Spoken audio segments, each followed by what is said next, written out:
In the White House, President Eisenhower signs the proclamation that makes Alaska's entry into the Union official, nearly 92 years after Lincoln's Secretary of State bought the territory from the Russian Tsar for $7 million.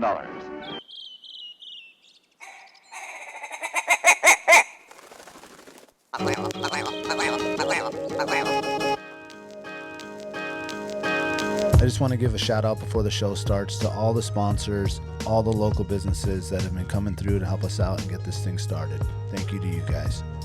Total Truck Accessory Center. Go check them out at 7700 Homer Drive. They're your one-stop shop for canopies, spray-in bed liners, LED light bars, and more. Total Truck. TheTreehouseAK.com. Located at 341 Boniface Parkway. They're your all-in-one cannabis and CBD store. Ask the bartender today what the strain of the day is to get your 10% off. Lawn Pro AK, your year-round professional property maintenance. Cutting lawns, but not cutting quality. Hit them up at lawnproak.com. Double Shovel Cider Company, located off of Arctic and 58th. Handcrafted, Alaskan-made cider. They also got a tap room downtown on the corner of 5th and E. Check them out, doubleshovelcider.com. Anchortown Dogs, located across from the 4th Avenue Theater in front of the historical building. Look for the blue and gold umbrella. Get yourself a legit reindeer dog. Tailored Restoration, helping Alaskans restore their dreams. Voted #1 in the state since 1972. Water restoration, fire restoration, remodeling, cleaning, anything that you have to do with your home, inside and outside, give those guys a call or check out tailoredrestoration.com.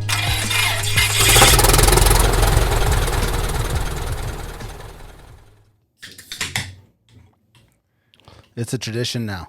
Yeah. The old caribou call. Every time. Every time. Gotta call in those boo. Yeah. How we doing, Jackie? I'm doing good. I'm really liking this koozie you have here. Yeah. Yeah, you got some cool stuff. So Check this it is out. this tree here, that doesn't look like a regular tree. Yeah, it's more of a weed Yeah, or a plant. It's a plant. Yeah. Do you say weed or wheat? Weed. It's like a weed. Weed. You know, Like a weeds, weed. like weeds in your grass. I gotcha. Yeah. Enjoy the trees. I want to ask people if they can pinpoint what that is. I wanted to put that on and then Lift ask it up people. a little bit so people can see it in the camera maybe. That Yeah, looks- I've never actually seen that logo there. Is that some sort of... Let me turn that towards me. Looks like a caveman Yeti guy. Pretty close. Caveman Yeti guy. Yeah, I Sort don't of know. close. Oh, what's that? Captain Caveman? Little Hanna-Barbera. Caveman coffee? No, I don't know for sure what it is. So you're quizzing us and you don't know the answer? Well, no, I went to the shop and they had all these really cool like stickers of Marvel heroes and old actors and actresses and logos and just like really cool nostalgic stuff. And what I figured it out is that it's a Planet of the Apes. It's who's the leader? Caesar? Caesar. Pretty sure that's Caesar from the OG original 70s. Is it the Gotcha. 70s when those movies were made? The first I think the ones I think 70s. were way back then. Early 70s? I mean, yeah, Wasn't probably it sound like Charleston Heston? I think so. Yeah, I think so- that Guess is. as good I as think that mine. was. Yeah. 60s maybe? Yeah. I don't know. Those Yeah. movies now are pretty badass. I mean, the way Oh, they the can, new ones? Oh yeah. Oh, yeah. I like those. Yeah. They've I come a have- long way. I have a hard time watching those and then going in the woods. I'm not going to lie. Better watch your six, dude. There is actually a few things that we're pretty lucky up here to not have, mountain lions rolling around, crazy Snakes. gorillas, snakes, Big mountains. spiders. Yeah. Yeah. Like I'm a little girl in the where there's snakes and bugs in the jungle. Like, ugh. Yeah, it's funny. Like, people think you come to Alaska and there's like a bear around every corner. Well, in some areas there are. You go to the Russian, you go somewhere, it's pretty infested. But you go to some spots where there is no real major danger of a predator, but there's a snake or a bug or something that'll bite you and you're dead in 30 minutes. Yeah. And so it's like Alaska is dangerous, has its danger and its hazards, but we Nothing got like it pretty that. good compared to where some folks are, scorpions. Yeah. And My bugs kids are and into watching that Naked and Afraid. And I'm just like, jeez. I was like, do they ever do one where there's not these bugs and snakes. I guess there was one that was up in the cold, and I was like, that I could do that one. Get snagged on a lot of things there. Yeah. Yeah. What now? One of our ex guesses is a finalist for getting on that show. Oh, really? Yeah. Really? Yeah. Oh, We won't name names until they actually get on it, but okay. yeah. Right on. Yeah. Oh, So, wow. Oh, good to yeah, hear. the Well, I'm producer excited hit them about up. to hear I think that. hit them up on Instagram, Yeah, and they must be doing cool shit. that's Yeah, awesome. Totally. And they're cool with getting naked on TV? I don't think mean- that they're cool with that, but they'll do it, I guess. Yeah. They're at least trying it out. That's got to be part of the tryout, right? Now let's go ahead and take your clothes off. Yeah, where's the comfort level with that? Now run through that sagebrush. How's that feel? Do you want to do that? Yeah. You're off the list. So speaking of bears around every corner, I read a funny or interesting factoid. Do you know how many bears there are? The bear to people ratio in Alaska? Man, Jack and this isn't a trivia segment, but man, he's comes in with some good shit. So for every,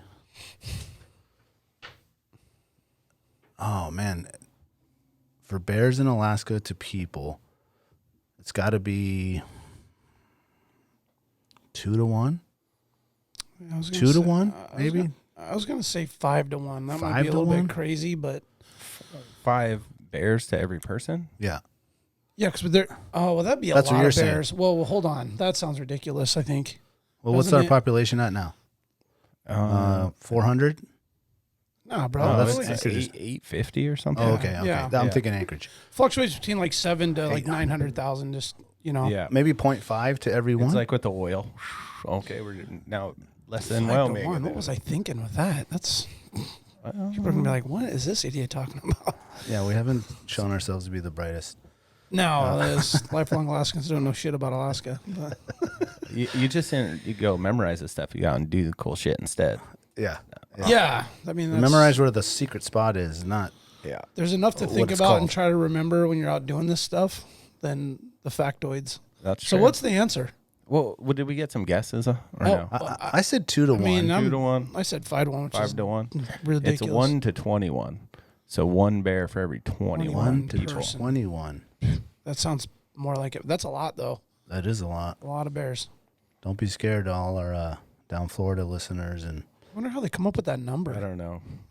I mean, I know a lot of them are tracked and chipped, and there's aerial counts you can do in some areas, I would think. no, well, like they what they do. I know they do it in Montana and places like that, and I'm assuming they do the same strategy here. Is they'll put up lines across that'll capture hair, like a sort of like a sticky little line that they put out in great areas, and it'll capture hair, and then they'll come back and they'll come and capture that. They'll grab that hair, Collect it. and then they'll take the hair, and they'll be able to analyze like, okay, we have 27 different bears In this area. in this area, give and I'm them an assuming idea. they probably do per however many square miles.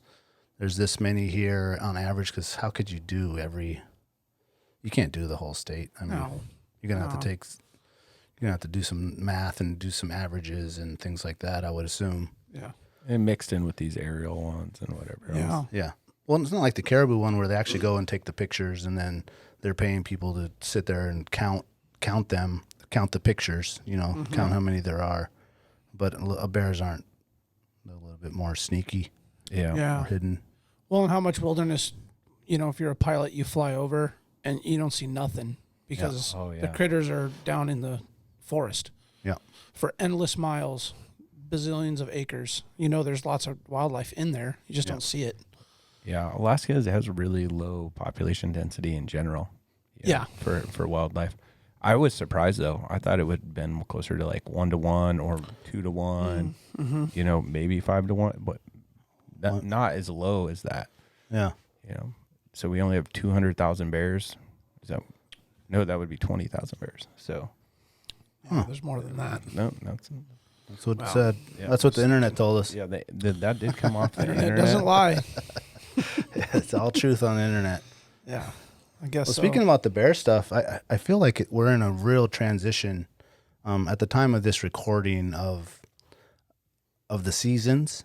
You know, as I was in the garage and looking at all the ice fishing stuff, you know, it was like, well, it might be almost close time to clean that up and gear up. And I had the boys shovel off the trailer because we're getting ready to go four-wheeling. And it's I feel the transitions in the air. You guys agree? Oh, yeah, it is. It saddens me. I have all that ice fishing gear. I had a lot accumulated over the years, and I got it all out this year. Then I got the auger, and I got a few more items because now I'm taking the whole family out. So I got that giant, you know, otter sled packed, and I don't want to put it away. I'm like, man, I just got it all set up in the last few months, and I'm like, well, where am I going to get out again? I'm not sure. Yeah, it's cutting close. Yeah. And especially the way the weather's been going. So I feel like we're in full transition. I don't necessarily think we are. I think we probably still can get out and do some ice fishing up north and things like that and around town. Our special guest, will be able to give us some more info on that. Elaborate on that. But I do feel the transition, and even the boys can't wait for the snow to melt in the street so they can get their bikes out. And you know, my son was like, I can't wait to go, you know, fly fishing. I'm ready to go on the Kenai. And he's asking me when the Kings are coming in and Ship Creek and all this stuff. So he's thinking forward. He's feeling ready to go, you know, and if a 10-year-old's feeling that way, you know, I'm ready to go full summer blast mode as well. Yeah, and it's kind of a cue that we need to start hiking these peaks so we're ready for backpack season. Ooh. It's the cue that you just time to get some of this weight off. Still a little quarantine thick, boys. Still packing a few extra pounds. Yeah, rather it in the backpack than in the gut. Oh, man. Yeah, it's time to... It's usually the transition, though. I usually cut down come summertime. I think it's going to be a little harder this time. This winter was a little harder for me. I come that around the holidays, man. I was just beer drinking, cake eating. I was going down, dude. You're going to be rocking the dad bod all summer. Oh, it needs to go. Well, it's always going to be there. I'm almost 40, so it's like the shit don't carve off like it used to, but... Yeah, this year's going to be extra. But dad bods are in, though, is the word I'm getting. That's what I'm hearing. Yeah. So I definitely have that going for me. I am sad, though. I had more ambitions and plans to do some more ice fishing trips to explore and hit a few more of the lakes. And I felt like I had all the time in the world and weekends after weekends to do it. And it's starting to... You start getting those spring projects. Yeah, it's like I don't even clean know. Up the garage. Yeah. And get the four-wheeler tuned up and the raft blown up and. Yeah. I don't think it's over yet, though. I think we still got some time to get out there and. Yeah, especially if you want to go north. Or we talked, you know, last time about Lake Louise, and you know, if you're snow machine riding in the crosswinds, Lake Louise, Tyone, Susitna, if you go up north to Fairbanks, Harding, Birch, all those. You know, popular ice fishing lakes, you can fish those for probably another 2 to 3 weeks before the stuff starts melting and overflowing real bad. And so, I mean, I'm sure guys up there would be like, shit, I'm still fishing for the next month. Yeah. You know, but you got to make a transition because there's a lot of prep. You know, if you're avid in the Alaskan, you know, playground, you got to start getting your boat out and get it in the shop and get it serviced or service it yourself. Get your wheelers out. You start prepping so that when that weekend comes or that trip comes, you got it ready. You're not that last minute digging it out. Oh, my battery's dead. Yeah. You know, and oil changed, and you want to start doing it now. So you're ready to go. So you're ready to go because it comes fast. Yeah. And so it's good to have that mindset, but it's hard to want to put that fishing gear away for sure. Yeah, it's not all the way away. It's still there. Every time I walk in the garage, I look at it and say, thinking one more trip. If we can squeeze in Finger Lake or just something just to, you know, before we close it up for the year. I don't know when it's going to happen, but. Yeah. And all that good gear you bought and we bought this year, it's not going bad. You know, no. It'll be there next year. I got a spot for it. We'll be ready to go. Mm-hmm. Yeah. It's always a sad day when you put away your fun gear, but then usually by the end of that day, I'm like, it's going to be an awesome day when I see that again. Yeah. And it kind of just saves it for me. Yeah. Or you're transitioning into something else fun. Yeah. And that's what it'll be. Yeah. You know, getting the king rods out and everything. Of course, I don't know what that holds for this year. I haven't really paid attention too much to the projection for that kind of stuff. I mean, you're doing your... Yeah, we're doing that right now. We pulled the boat out this week, getting the batteries charged up, getting it all cleaned up. We'll finish our maintenance, and then we'll be running down in 10 days to the Derby down there in Homer. Mm-hmm. So all that's kind of happening. That transition's happening for us right now, prepping for the Kings. Yeah, that's fun. Let's see what our guest has to say about that. Yeah. Yeah. Speaking of the guest, today we have someone we've been wanting to get in here for a little bit. This man is a father. He is a U.S. Army veteran. He is a Bronze Star awarded and Purple Heart recipient. Served in the Airborne Scout from 1998 to 2011. He is a Indiana boy who now I believe has gone full Alaskan.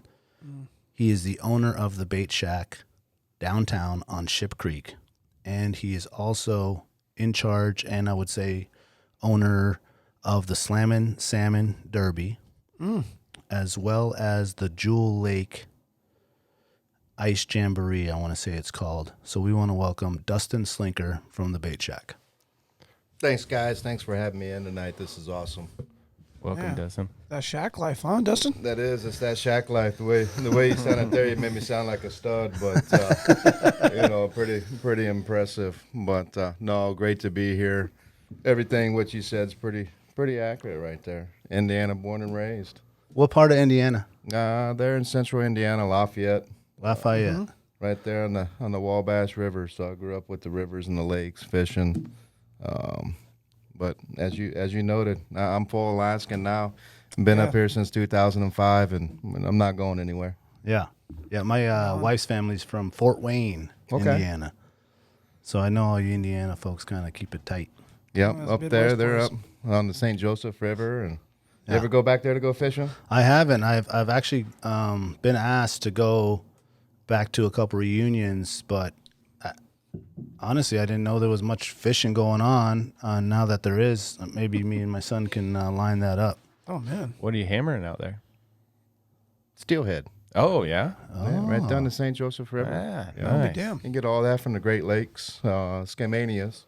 But, I mean, they get king runs, coho runs, big browns. Nice. Oh, people don't think of that, huh? That never even crossed my those, mind. those Great Lakes have all that, dude. Yeah. Yeah. And they come down into the tributaries, the St. Joseph River down there, the Calumet. There's a fun little creek back there. I used to fish as a kid going up there, Michigan City, Trail Creek. It's about the size of Chester Creek, but you'll catch 36-inch steelhead in there. Oh, man, that's cool. Wow. You know, and those guys back there today are fishing centerpin rods. Yeah. Yeah. Hell You yeah. know, 13-foot rod on a creek, you can jump to the other side. Yeah. You know, makes for fun fights down there. You got to back up about 10 feet just Yeah, you hold it sideways and have all kinds of room around you. So, Brown's in there, huh? You do any hex fishing? No. So that's a lot of the trout stuff is after my time from being back there, or it was just coming in as I was going into the military. They're stocking walleyes, some other species down in that area. Yeah. Now, in my hometown back there, they stock rainbow trout, and they got the tailwaters down to the south where they put browns in. Yeah. You know, as we were discussing kind of beforehand, you know, with the fishing and stuff getting popular with the universities, high schools. You know, if that stuff was there when I was a kid, that might have changed my trajectory even further. You know, because that's some good fishing back there now. Yeah. Yeah, that's wild. Have you done the hex? No. Well, the hex is pretty insane. What's the hex? There are these. Oh. I forget what kind of fly. Are you familiar with what I'm talking about? Somewhat. Yeah, I forget what kind of fly it is, but it's a really big fly. I want to say it's like 2.5 or 3 inches long, and they lay their eggs in these sandy banks underwater, and then under the right humidity and the right temperature, all of them hatch at once at night. And the guys that are really good, the fisher people that are really, adequate and good at this, knowledgeable about the hex, they'll know when to go. So I've gone back with our friend Jeff Kenzie back to Michigan, and done this hex fishing. So you kind of get yourself set up right before dark. And then the big old browns are coming out of Lake Michigan, and then some of them are living in the river, whatever river you're fishing. And then suddenly you'll just start hearing them come out, the nymphs come out of the water and start flying. Mm-hmm. And so then you're blind casting in the dark, and then you just kind of hear this, and that's when you set the hook. So you're fishing in the dark, no headlights, no headlamps, anything. It's super cool. They fish like on Sabo like that, right? Yeah, that's where I was fishing. There you go. Yeah. Wow. Yeah, So cool. 2005 or 6, you were stationed up in Alaska in Elmendorf? That's right. Came up here. It was Fort Richardson. Came up here from Texas. And they were just standing up the 4th Brigade of the 25th Infantry, the Airborne. And he came up here, did the whole ramp up, standing that brigade up. I was already airborne qualified, so it was a perfect fit to send me up. Went right back over to the Middle East, 2006. Mm-hmm. And so it was a fast transition to get that brigade up and going. Was there through 2011. Finally said, enough's enough. All I ever wanted to do in the Army was 3 years, right? Mm-hmm. I'm a big believer, and I've always lived by, when you stop having fun, it's time to move on. Yep. And 3 years turned into, 12 years, 8 months later. And it was just time for me. I knew it was time to go. And I was actually getting out before that, at year 9, but I got promoted to Sergeant First Class E7, which is a pretty good, move in rank. And so I struck a deal to kind of stay in while the brigade went to Afghanistan the first time in 2010. And then that kind of wrapped up. They were coming back. I stumbled onto the bait shack, and I said, it's time to go. Oh, so that's what really pulled you out of there. Besides just being done. Yeah, it was kind of my dream, right? I was kind of digging the Army, and to retire from the Army, move to Florida, and open up a bait shop down on the pier, and just watching fish. That was kind of like my end state. And then it was kind of like, I jokingly say, I kind of bought the bait shack on a bet with my wife. We were talking over dinner like, hey, what happened to that old business down there? It used to be called like Riverside Adventures. And it sat boarded up. It was there, I think, opened in 2006, and it closed, I think, 2007. And then 2010, her and I having dinner, I kind of made this bet, like, I think that's a real building, like a hard stand structure. And she's like, no, they wouldn't allow it. Well, let's bet dinner. And we went down and looked at it. She goes, I told you. I said, look, they got a for sale sign. A little history there. I used to have my hot dog stand outside of the Ulu factory. That's right there. Oh, yeah. And I remember that the company that was there before, and then I remember it was shut down for a long time.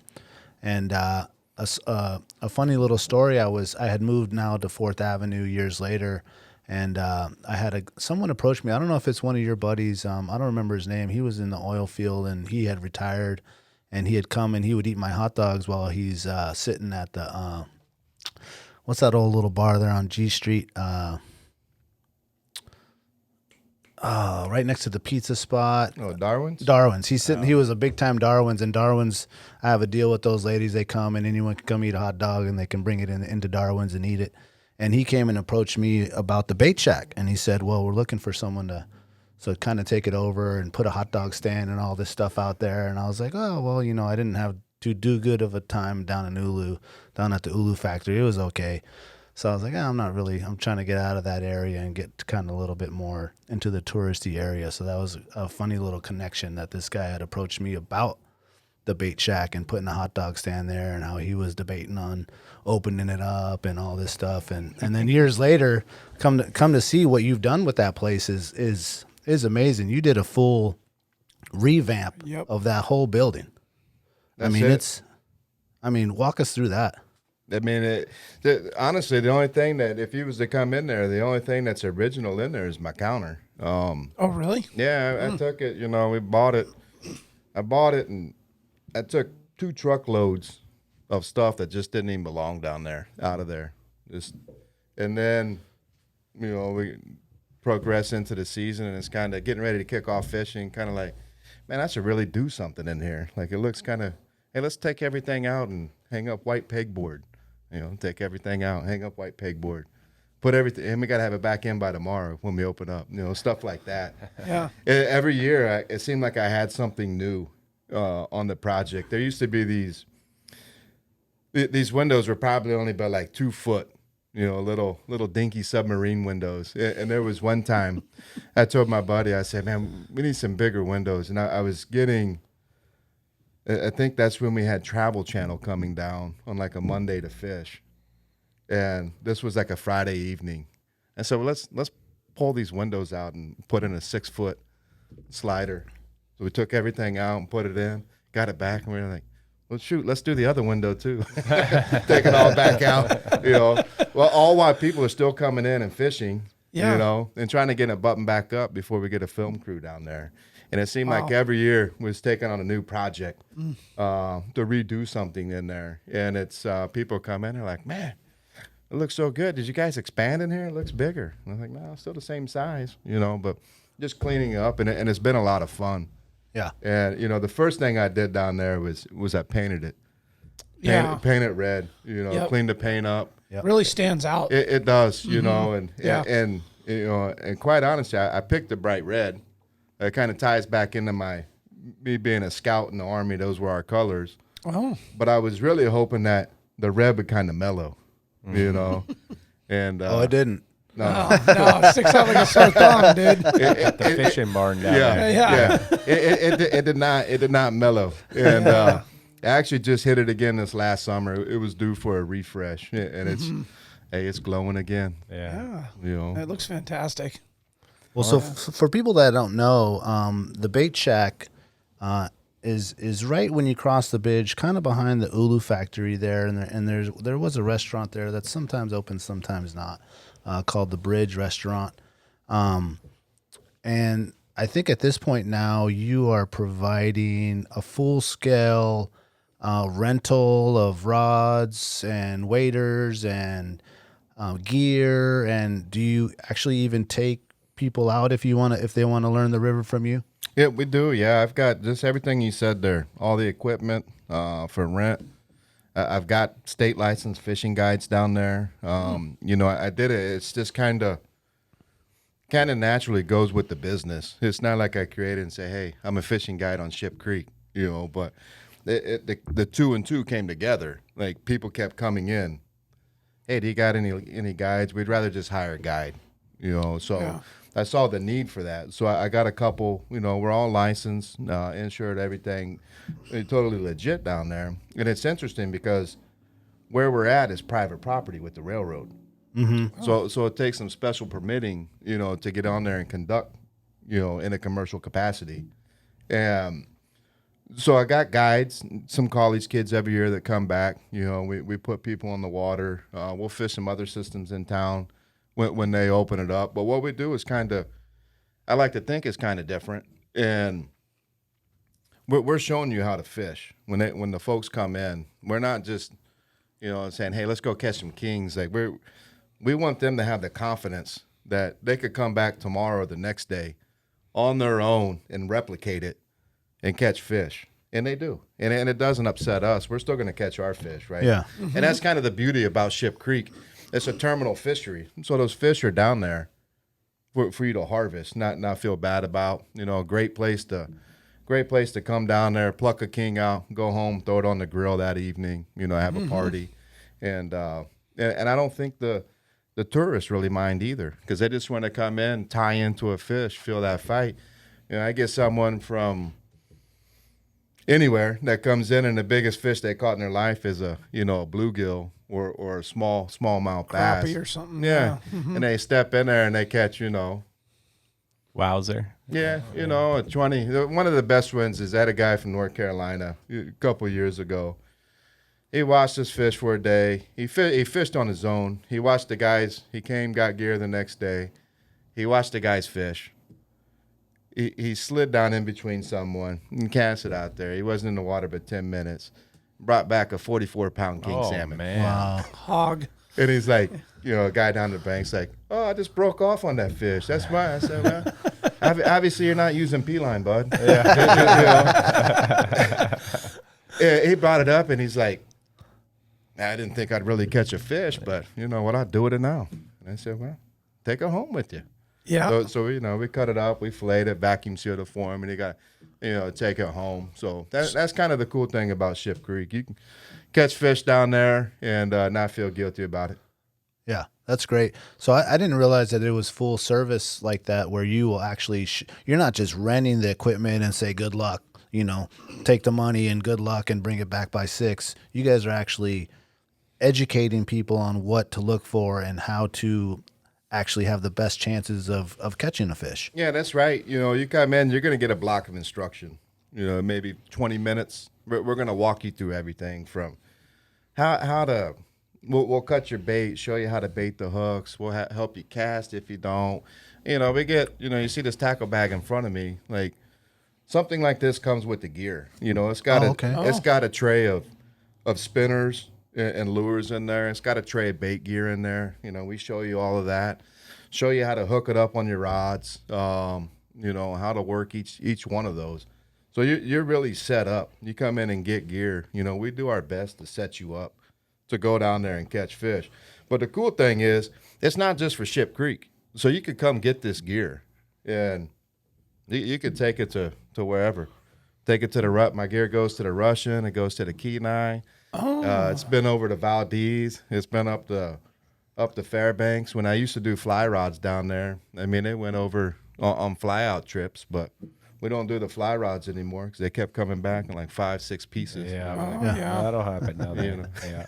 They're like, well, we know how to use them. But so it really is. It's a full service. The gear can go anywhere in the state.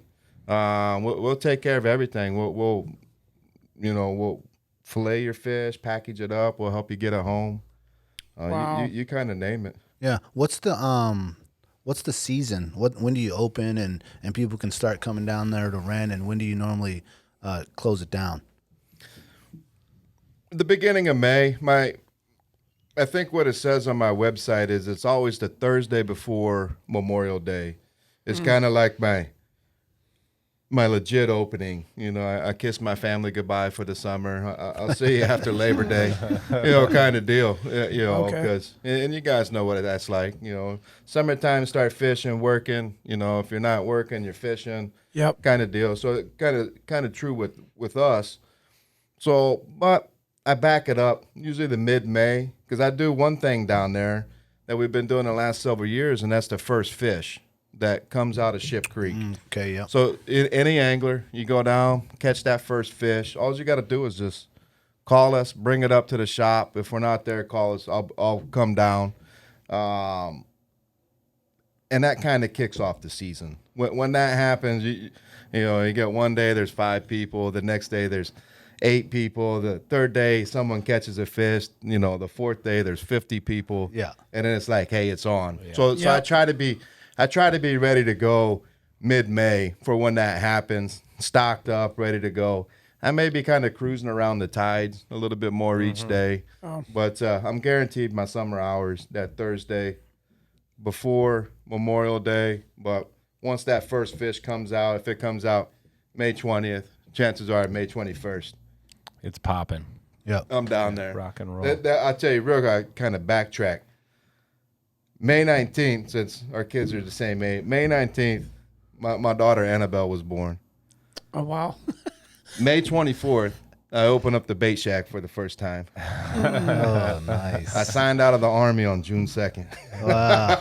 So all that, right? And then I just, kind of tried to figure it out that whole summer. You know, I didn't know. Yeah. Wow. Didn't know what I was doing, not the first You got a thing. lot going on there that year, huh? I did. And then My goodness. all day long, still kind of Army mentality. Clean my stuff, hang it up before I go home. So that would be like midnight, 1 a.m. Mm-hmm. Take care of my daughter from 1 to 5 a.m. Go right back down to the creek. You know, Man. did that all summer. It's kind of going like hard. breaking an ankle. It's like, you know it happened, but you don't really remember it. That's right.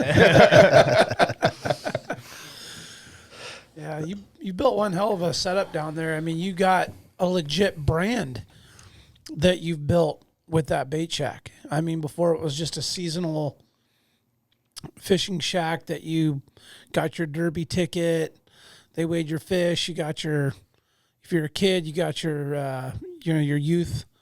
Maybe you got a daily reward or whatever. I remember back in the 90s, man, it was just a janky little thing. It was cool, but like you've made it a beautiful, legit, place that people can go. And I didn't realize you did the full outfitter. Basically, you're like an outfitter. It really is, you know, and we're, as I always tell folks, I want them to fish with me, of course, but really I just want you to have a good time fishing in Alaska. I'm here. I'll get you what you need, where you want to go fish. We got stuff that goes up north, trout rods, so you could trout fish, grayling fish.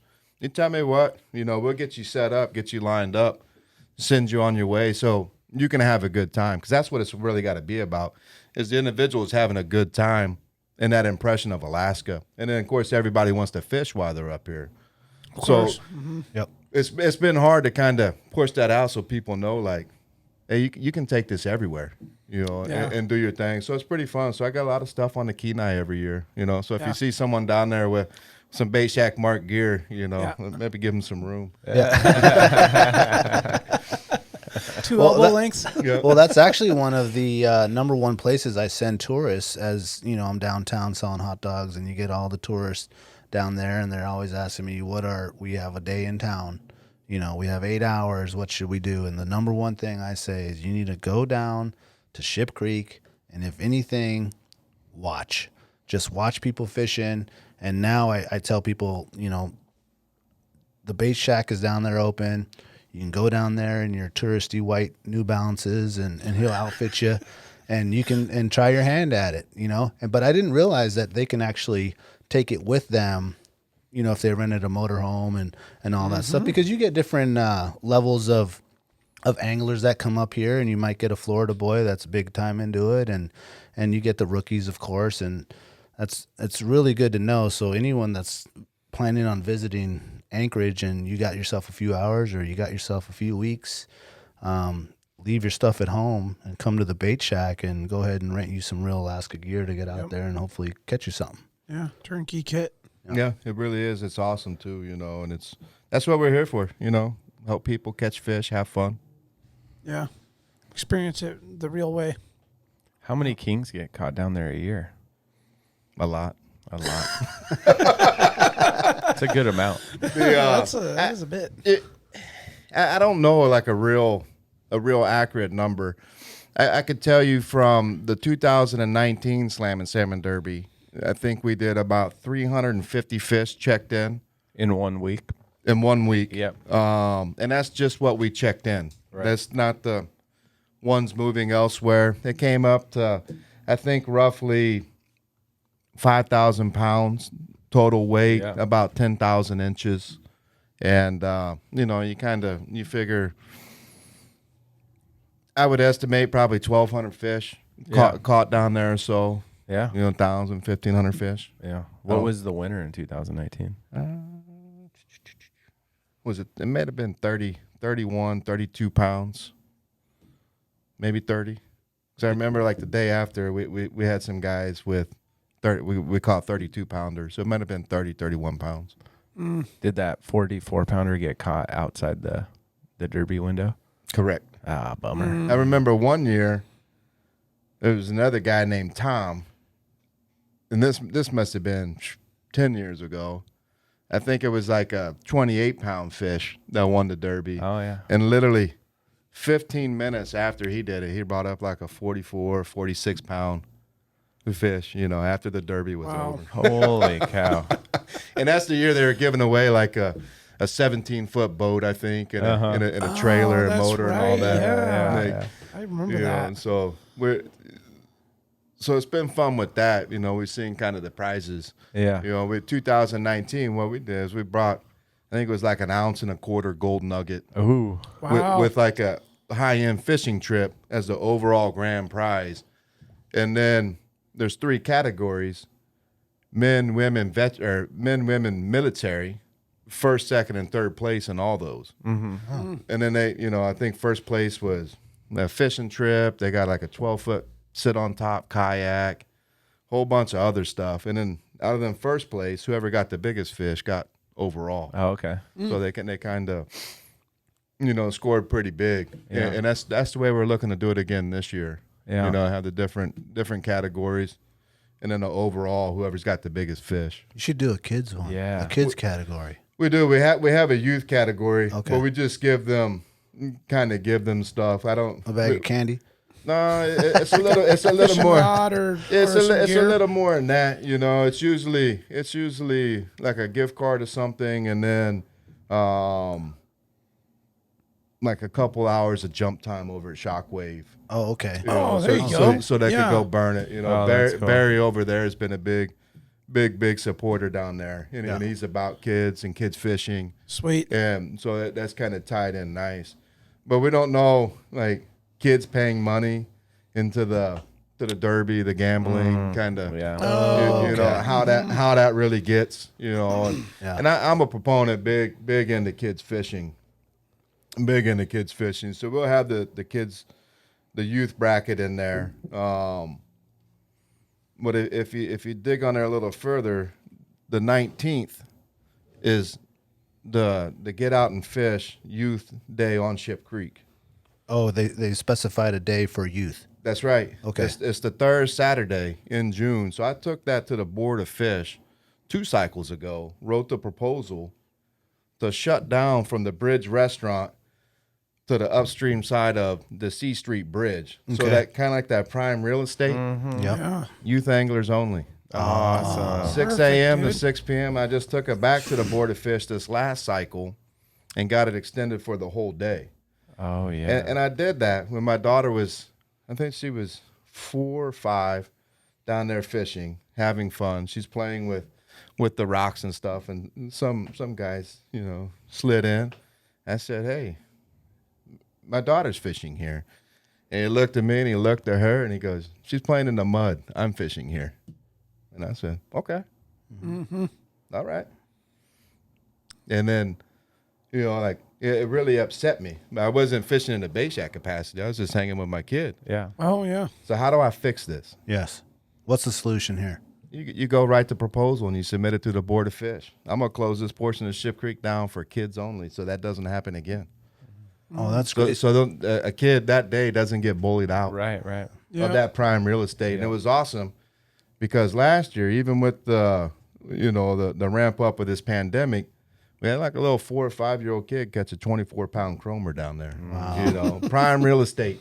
That Yeah. probably wouldn't have happened. Yep. Oh, if- right, because it would have been so shoulder to shoulder. That's it, prime Yeah. time.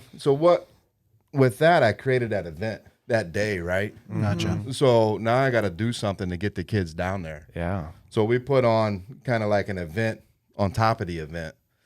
And that's it, so that youth day is in the regulations. So then we do the Get Out and Fish Ship Creek Youth Day. And what happens now is they start lining up about 2 hours in advance. And it grew from like 100 to 2 years ago, we had about 450 kids.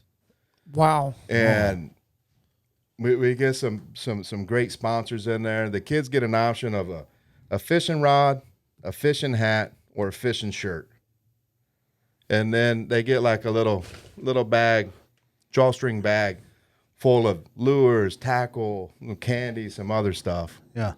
And then we cook up 500 hot dogs, chips, sodas, Oh man. hook these kids up, and then they're either getting done fishing or they go fish. Yeah. So now they're kind of lining up in advance. So it's pretty cool. So that walkover bridge down there, I feel from one end to the other end with kids all lined up, just trying to get this gear. Yeah. And then we do some golden ticket stuff, give out some, stuff. Mossy's always hooks us up with something nice. There's some great sponsors that hooks us up with nice stuff that we'll do, golden ticket stuff. And Yeah. we'll just put them in the bags. And it's just, kids are over there eating their hot dogs and you just hear, whoo-hoo. Yeah. What do you got You here? see a little hand go up, Yeah. So then they're coming up to claim their prizes and that. So we do that for the kids. That's great. Do we have the that's date big set for promotion. 2021? That's right. It's June 19th. June 19th. Yeah, Okay. Youth day, right? Yep. Yep. Awesome. And We that's gotta it. throw That's that up in the on website. regulations. But I feel we got to continue to put something on for the kids. Otherwise, it just loses its value, becomes another day. Eventually, parents, kids stop coming. The adults start moving in on it, and then it's just kind of like, what is this? So, Yeah. So- Keep so- up the momentum, right? Yep. 100%. So that date is actually pretty much on the tail end of the Derby. It is. Do we have set dates for the Derby this year? The 11th through the 19th of June. The 11th through the 19th. For the of Slam June. and Salmon. Those are the fishable days. So the actual ending date is the 20th. We'll have the award ceremony, award all the prizes and everything. So we'll fish till 11 p.m. on the 19th, that Saturday. And then before, we used to fish from like 6 a.m. to noon on Sunday, and then scramble for 30 minutes to kind of like validate everything. Yeah. And then Too much work, or just to have it is a lot to of work. scramble. Yeah. To kind of make sure we got the right people in the right places, the mystery weights and all that. So we're going to use that morning on the 20th to kind of prep, and then we'll have the award ceremony sometime that afternoon on the 20th. What is a mystery weight? They reach over and I'll say, give you a random number, or Oh, say, hey, okay. give me a random number, and you're like 6.25. And I just keep it I write it down. Now we put it on the board, we'll cover it. And then that way people catch fish, bring it up. And then we peel that back, and then whoever's Closest to it. Yeah, Is it closest without going over? that's right. Yeah. Yeah. We like that way, don't we? Yeah. Yeah, the Barker way. And even Pro with those, Barker. I think we did. Oh shoot, man! I think they were like a sea kayaking experience. Oh, yeah. Wow. With Miller's Landing and It's great. dinner for two to the bridge restaurant. I mean, that's like $100 gift certificate and $150 seat. For Just for doing out something fun. that man, you're just gonna getting do out and anyway. having fun. Yeah. Now I want to get back on a little bit on the history of the Slam and Salmon Derby, because obviously you weren't the one that started it. It's been around for a long time. Is that something that was state run or muni run and you took it over? What's the history with that? So it started back, I think 92, 93. This is before my time in Alaska, but it was an organization like the foster grandparents. Does that ring a bell? No. Or the grandparents fought. It was another nonprofit organization that was that headed up, and they did it, and they did it up until I think the early 2000s, and then Yeah, there's something weird there, right? Like where Ship Creek was closed like in the 80s and then up until like 91, 92 or something. Is that right? so I've heard kind of the same thing. I just remember that day because we grew up king salmon fishing. And some reason, just thinking back, I think that the Derby has something to do with why it got opened and how they funded the fishery. Anyway, the first night it had opened in like 10 years, we went down and fished. And wow. We got one at like 5 a.m. My job was to clear all the people out of the hole. So there's a lot of treble hooks through waders. Few leaks. And then from there it went to, I think the downtown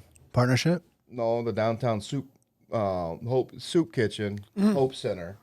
They ran it, and then they had some changeover in personnel, which really was some fishermen volunteering down there, kind of putting this together. Kind of old timers. Yeah. They retired, moved on, passed away. Then I think we had, a transition there in about 2011 with the Hope Center. And that was my first year of opening the bait shack. And they announced, right as I opened, like, hey, we're canceling the Derby this year. And I'm like, whoa. Like hell you are. That's not part of the deal. But, so they did. They canceled it. They got some new folks in there. And I started getting a little more involved in there. And then it kind of progressed to 2019, 18. They, another individual had passed away, and they had voted no longer to do anything. No longer host it. Essentially washed our hands of it. So I struck a deal with them. Okay. take it over. It becomes a bait shack, For me, trying to figure out now how to brand this into what I do, So took it 2019, I put it on, and still kind of kept the same mission. What I want to do is keep it to where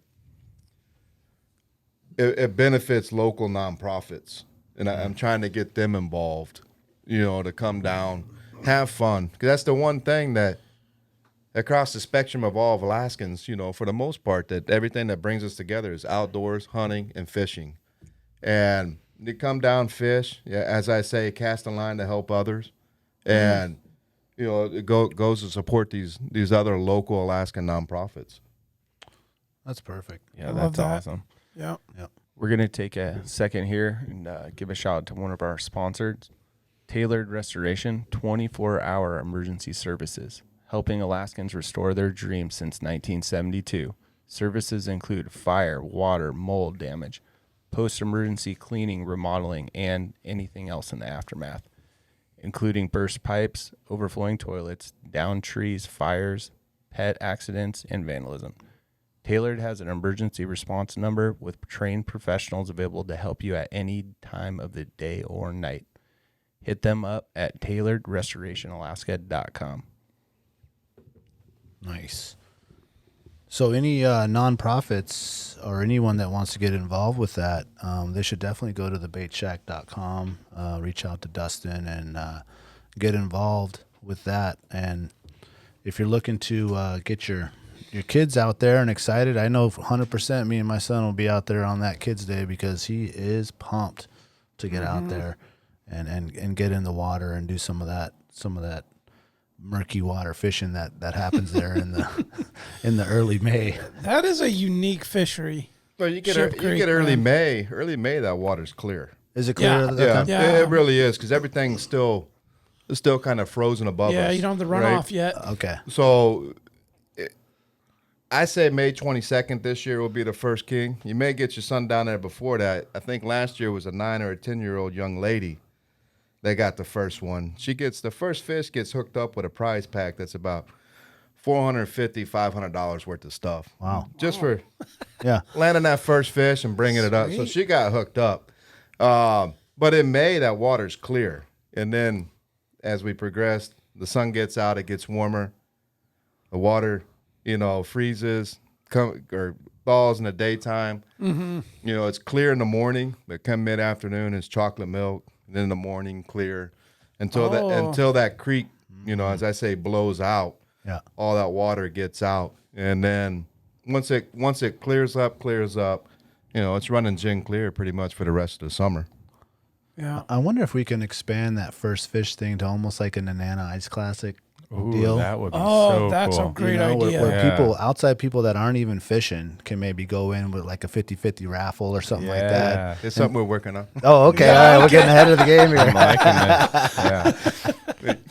Yeah. That's No, awesome. it's not, and and I'm just trying to bring Awareness and the vibe, get people energized about it, and then do it for the cause too. But the cause, for me, the real cause comes back to getting individuals involved in the sport. That's the next generation of anglers, outdoors individuals, and it starts there, getting them, on the creeks and off the streets, right? Yeah, that's Yeah. right. Yeah, away from their phones and put your hand on a fishing pole and put your phone in your pocket. and it's literally 5 minutes Or the creek. from where you're at. That too. Yeah, we can ride our bikes there. Yep. So, what with this youth day? What's the youngest age fisherman you recommend going out there? Fisher person? I don't really put an age on it. You just got to keep kind of in mind. People call me, be like, I got an 18-month-old. I'm like, might be kind of hard, They'll probably last about 4 minutes till they're playing with the mud and the rocks, which is fine. That's what, kids are supposed to do. But it's all of them, just seeing them down there. I think exposing them to it is great. As they kind of progress to get older, 7, 8, 9, 10 years old, the people tell me, oh, my kid's an avid angler. They'll sit still. And I'm like, just based off of my experience, and I've got a 9-year-old. I mean, you're good for about 30 minutes. Yeah. And then it comes the stick, the mud, the rocks. Look, there's the ducks. Yeah. You know, kind of deal. And then when you hit about that 11, 12, I see the span kind of growing with the kids. But I mean, I like the 2-year-old down there fishing, you know, if they're with their parents. And that's what it's about, you know. It's not necessarily catching the fish, just getting out. But 3, 4, 5 years old, come down, have a little fun. You know, I try to put this kids' day together. You know, I'm trying to, you know, target the kids through the parents, right? But then the other aspect of it is, like, I don't want it to cost anything. Yeah. Like, Right. That's a good point. that's, you know, there's a lot of stuff that you got to pay for your kids to go do. But that's kind of one of the stipulations I put on there. Because I have people call, like, hey, we'd like to come down and set up our food truck down here during this. And I'm like, okay. For Kids Day? They're like, yeah. I'm like, can you give it away? And they're like, well, no. I was like, well, I don't want you to charge. I don't want they have to pay anything to come down there. So it's pretty cool because the Department of Fish and Game gets on board, and they'll come down there and set up, and they'll bring some fishing rods Oh, nice. and loan them out for the kids to participate. And then if they got overflow and they need more, you know, they can come over to me, and we'll give the kids gear to use Nice. down there. I've gotten, you know, from the bait company, I've gotten eggs donated for, so we even give the kids eggs. Everything's in there, you know. It's meant to be if they want to come fish for 5 minutes, you know, that's fine. They come 5 minutes and fish, and then go about. And it's kind of the same with the Jewel Lake Jamboree. Kind of ties the same way, right? You can, all the bait's free, all the equipment's free. It's about coming out, getting the experience, having fun, getting into the sport. Yep. Yeah, that's awesome. Yeah, so the Jewel Lake Jamboree, now that was something that Department of Fish and Game was putting on, and you've kind of attached yourself to that, or did you take that over as well? Yeah, it's a 2-part. So that started with, back in the 80s, that started with a gentleman named Dick Feisinger from the Alaska Sport Fishing Association. And kind of over the years, kind of the same thing. They ended up stopped putting it on. I got passed to another organization. They did it for a little while. They stopped putting it on. So then it sat idle. And what the department puts on is the Salmon in the Classroom project. Yep. So that goes all, you know, well, the ice fishing portion goes all week, Monday through Friday. And then the Jewel Lake Jamboree was on Saturday, Sunday. And because there's already 100 holes out there, they're stocking, you know, 1,000 extra fish a day in there for the elementary kids. So what not a better time to have the jamboree at that time. open to the general public on the end. Oh, well, And fish so in the that's lake, there's extra fish in there. So that's kind of what the so it's kind of two separate events there. Gotcha. So I got involved. I've been helping the department with the Salmon in the Classroom out there, drilling holes, helping with bait, and it's been a fun, rewarding experience. And then got the opportunity to take over the Jewel Lake Jamboree. So if I'm going to do it, you know, we're going to do it. Do it all the way. That's it. Yeah. And so we put it on last year, 2019, and great, you know, my following picked up. They came out there. Yeah. We had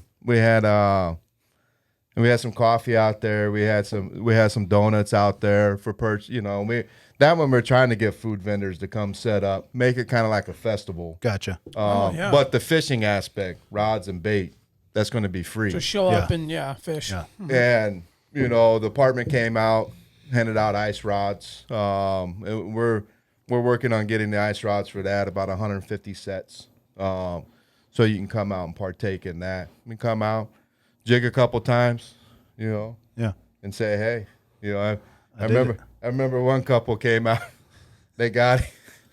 They walked about, I don't know, 15 feet, not even to the lake. and the wind was just blowing so hard sideways. They came back and they said, "Nah, this ain't for me." So We'll pass. yeah. I want to bring up a little connection with that Jewel Lake Jamboree, because I think that was how my son initially got literally infatuated with fishing. He caught his first fish at that jamboree. And the funny thing about it was they have all these holes out. You said about 100, and there's all these kids, and they do field trips, and they're bussing kids in to do this entire thing, and no one is catching. The news is out there, Channel 2's out there, Channel 11's out there, all these channels out there, and my son catches the one fish that happened to be caught, and the news is just like Swarms all on over him. So he made the Channel 2 news that night. We got pictures of him with his first fish, and after that, it was on. That was the beginning of his fishing infatuation, and it all was because of that event. Was that 2 years ago? Nope. With Miss Stacy's class? Oh, maybe it was with Miss Stacy's class. You might check it. He might have a Bay Shack beanie.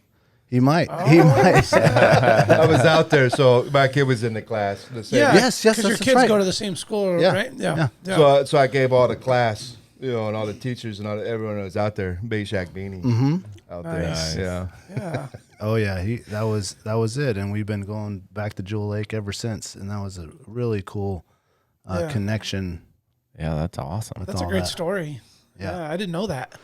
Oh yeah, and we have a bunch of the kids' pictures of like first time things that they've done in the house. Nice. And it was one that we wanted to put up by the stairs, and he's like, "No, I want that in my room."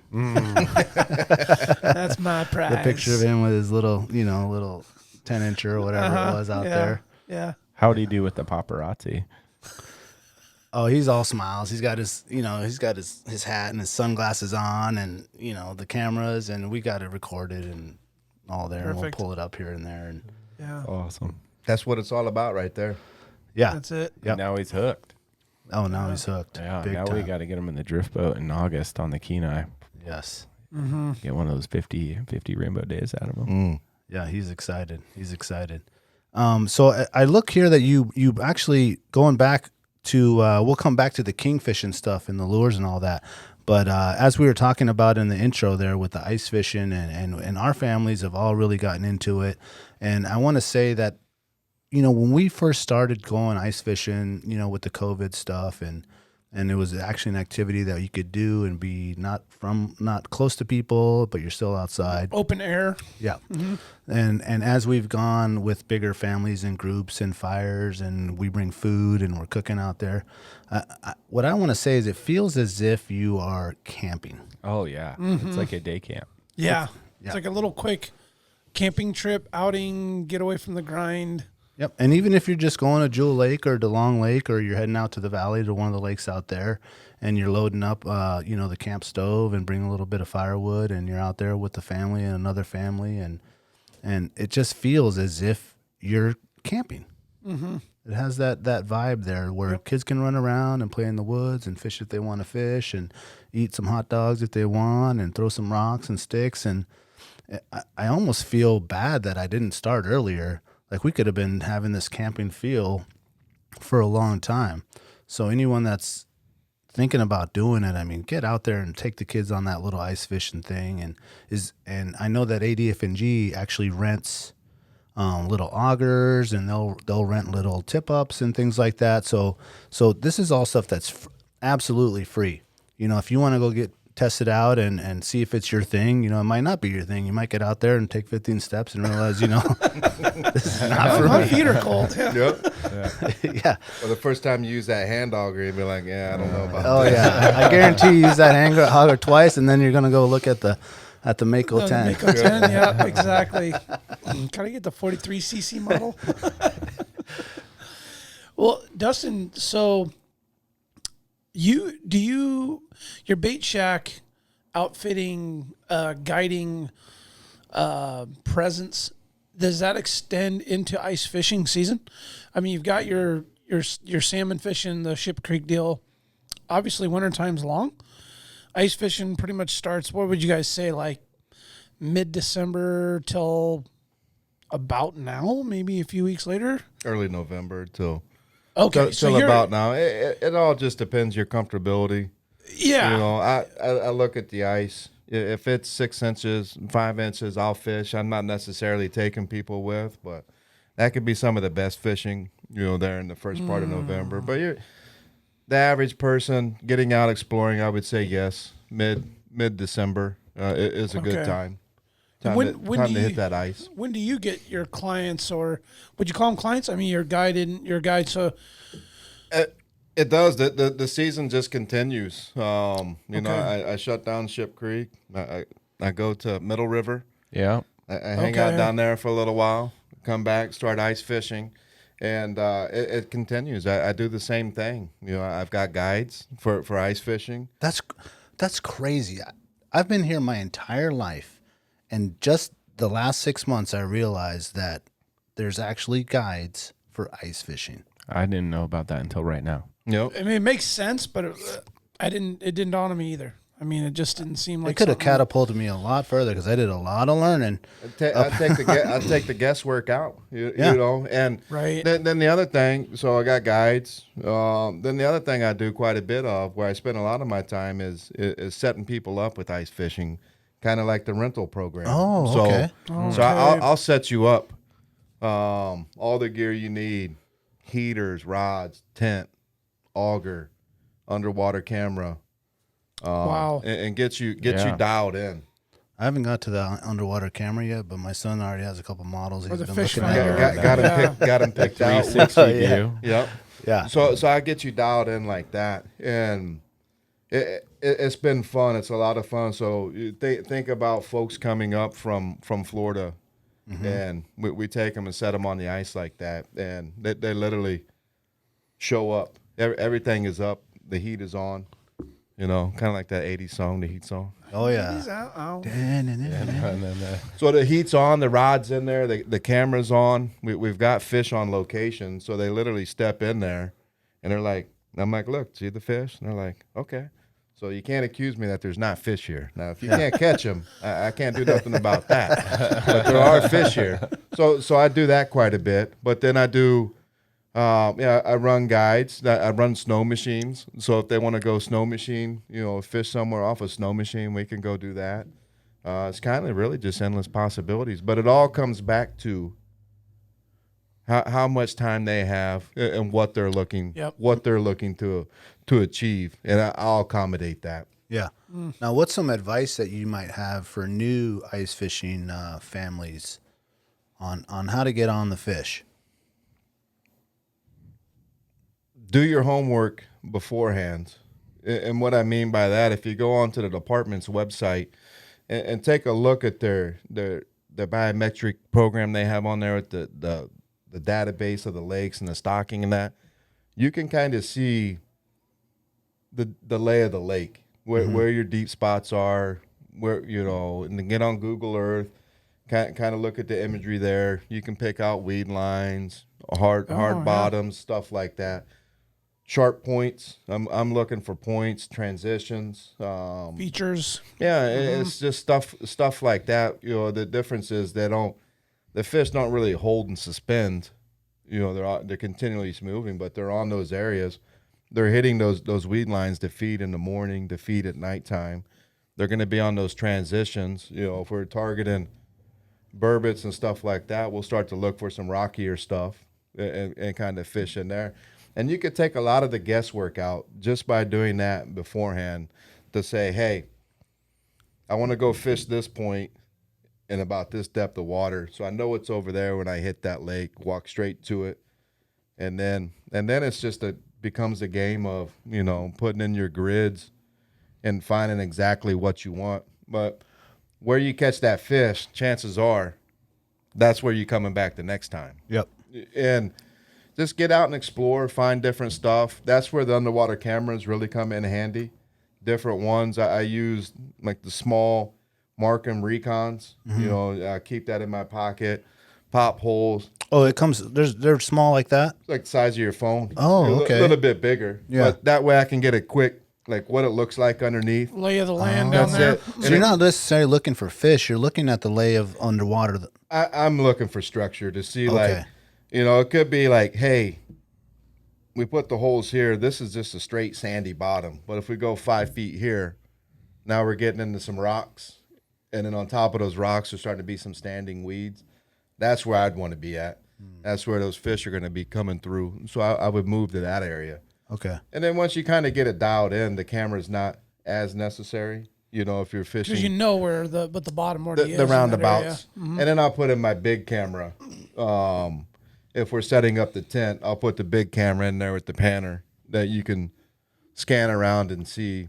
But we're kind of in that same area where we need to be at. Now, is the picture that comes up on that screen similar to one that you'd see on a boat that's kind of reading the bottom and the fish moving around, or is it a better visual?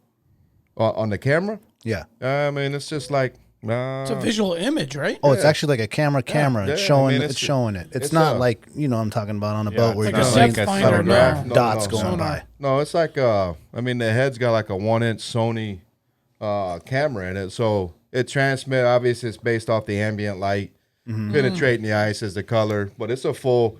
You know, when it's up like this, when you look at it, it's full. Oh, I didn't know Full that. color. Looks like I call it the video game. You know, we're in the tent playing games, but Yeah. that's it. So you see it, and it's real fish, real underneath. But we fish with a lot of. I fish hummingbirds, so I use a lot of underwater, the sonars, the helix, the ice helix, and that. So using that, Yep. The graphs on there, whether you're using a flasher, I use mine in the live screen. So it's kind of like a fish finder. You know, the fish come through, you can see them on there. They mark and everything. Yeah. And That's next that level. stuff is good too. But now you're starting to talk. You know, really making a sound investment. And Yeah. you know, Oh, Yeah. I mean, we know fishing ain't cheap. no. No, I mean, entry level it can be, but once you go hard and you get into it, whether it's deep sea, ice fishing, river, lake, trolling, whatever, you go thousands deep over time before you know it. But it doesn't take much to get started. No, that we don't want to deter anybody. It just like you can do the free programs, get started, get going, but if you really want to go learn and get the gear, You can get full gear junkie. Yeah. oh man, The at big the highest things. level. The big things is a tent, a heater, a couple fishing rods, and an auger of some sort. Mm-hmm. And if you got little kids, an iPad. That's it. Yeah. That's a good there you point. go. Because that iPad's going to extend your time Can I add on one? the ice. Cup of noodles. There you go. Oh yeah. Yep. That's all going to extend Well, your noodles time and on the hot ice. chocolate, Yeah. Let me tell you, man, the ice house will ruin you. I mean, it's a great thing. Growing up here, I didn't ice fish a lot, but I got into it a little bit later into my early adult years, late teenage years. Some buddies take me out, and one of the first time I ever went out and was successful was Big Lake. We went out char fishing, and a buddy drugged me out there. Oh, we're gonna go out and catch some fish. It was super early in the morning. It's like, all right, I usually do this in the summertime. I don't know why we're going out so early in the middle of winter. And we go out there and set up, and we're in there eating breakfast burritos in a heated ice house, and he's got the fish finder, and I'm like, what the hell? Like, this is ice fishing? Like, I'm thinking we're gonna be standing here in the cold, bouncing in and out of the truck trying to get warm, and we caught some fish that day, had a great trip, and I was like, well, this is the only way to do it. The buddy heater. I was in there in a hoodie, drinking my coffee, catching fish. I'm like, this is it. I mean, I didn't realize ice fishing was like this. This is fun. Yeah. And you're not in the element the way you thought you were going to be when you went out. No. And from there, I was like, well, fuck, man, I ain't doing it any other way. This is it. Like, I'm getting an ice house, a buddy heater right out of the gate before I go out again. Like, I'm not even doing this any other way. Don't go fish in Minnesota then. Yeah. Oh, You'll be spoiled on a different Oh, they level. go next I've level heard over that, there. man. Oh man, these guys like a put condo on motorhomes the with holes ice, in the yeah. bottom out there. exactly. Yep. We actually spent a night out on the ice one night because I went and bought myself a new ice house and buddy insulated heater model, and huh? insulated, and I was like, I set it up. I was like, I bet I could spend the night out here. Why am I going to drive back to town and come back. And me and Brandon decided we're going to give it a whirl. And we spent the night out there in the ice house and had our cots and the buddy heater and the fire outside. And, man, it could have been camping trip, dude. Could have been solstice. It felt like, the cider mimosas were flowing. And what else was flowing? There was the screwball. That might have helped, too. Oh, that didn't help in the morning. Peanut butter. Ooh, yeah. Oh, My God. gosh. What's a screwball? It's that peanut butter whiskey. Ugh, disgusting. Yeah. I mean, it was great then. It was great then. Yeah. But I was ready to, I couldn't stick smell my head peanut in an butter ice for hole. another month Yeah. after that. So are your tents that you rent then, are those insulated? I got insulated ones. Yeah. Mm-hmm. Yeah. And it kind of depends too. Like the insulated ones are nice, but once you fire up a buddy heater in there and you get a couple of people in there, as long as it's not a -10, -20 out, non-insulated tents, you're not really going to tell the difference. Yeah, yeah. And you step out, it's going to be like, oh, that tent was warm. Yeah. Except the insulated ones are quite a bit heavier. So I kind of have a nerdy, technical ice fishing question. We live in a state that we're good at punching holes in the ground. I think our livelihood depends on it a little bit with these oil wells.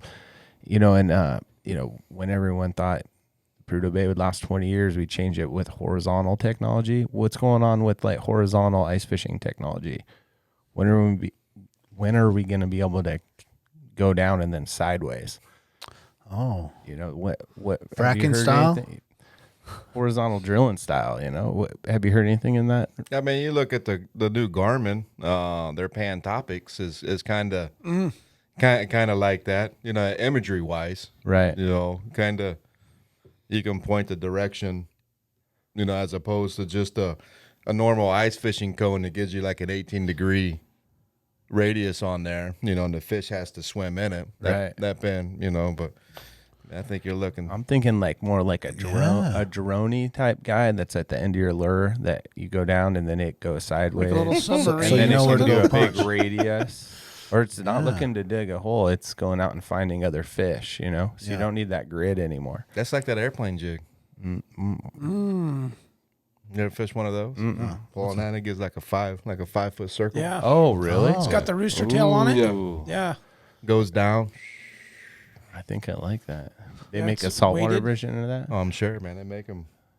Oh, yeah. Oh, Yeah, they're cool. deadly. They're deadly for Lakers. Yeah. Yeah. Yeah. I think that's the cod ticket. Oh, I the bet. linger ticket. Oh, man. Or rockfish all Get day. on one of those Yeah. pinnacles. So let's talk about, let's see. He makes this in a saltwater version that runs, like a half a pound jig head on it. Just a big, humongous sculpin jig. Yeah. These are, let's ask what I spend a lot of time on the ice fishing. I fish a lot of micro, like 1/64 ounce, like nymph bead heads. Right. On light line, I fish a lot of 4-pound, 6-pound lines, so just little stuff. But then I fish like these, and these are done here in Alaska. His name's Keith Garner from Columbia River Tackle, and he makes these, and these are what I spend most of my time. And he does these Sculpin jigs, and you can just check them out. Really nice lures. They're put together. The material he's using in here, you'll notice on a lot of tube jigs, if you fish them a lot in the ice, when they get cold, if you pull on them, the tails will separate right there. Oh, yeah. These won't do that. It's a different kind of plastics he's got in there. Yeah.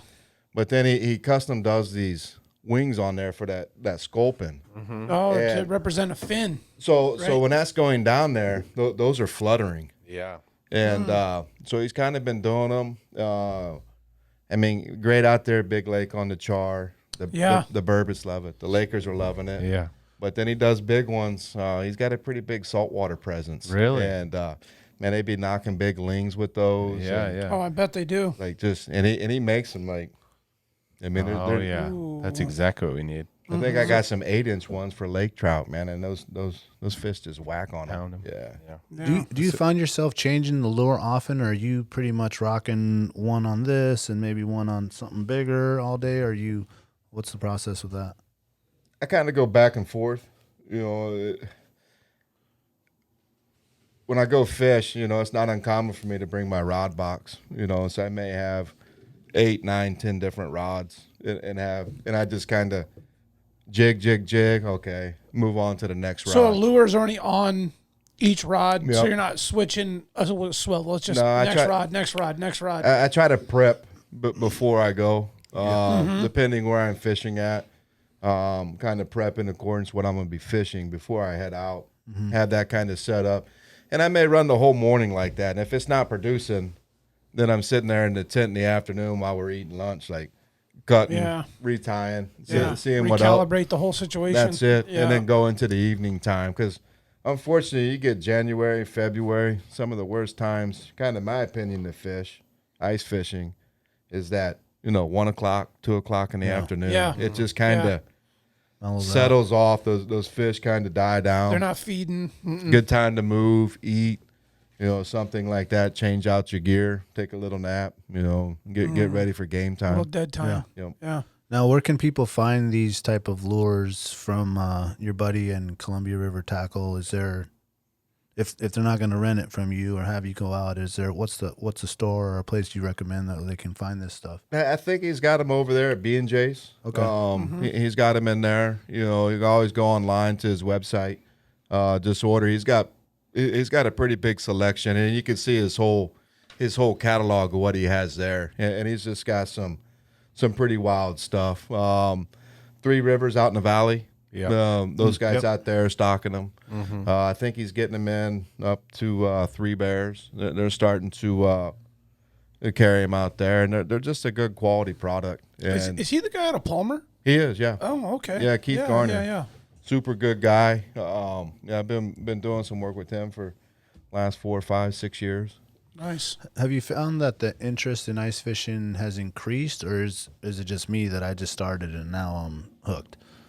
I think it's a little bit of both. I think the sport as a whole has been lacking in Alaska. When you look at other states that are ice fishing, just compared to the gear we're using, the shelters, the hard stands, as we say, Minnesota, those guys are putting $50,000 pull behind trailers with a 50-inch flat screen and the tailgate package, out there on the lake, hanging out for the weekend. Watching the ball game while they're fishing. Exactly. Yeah.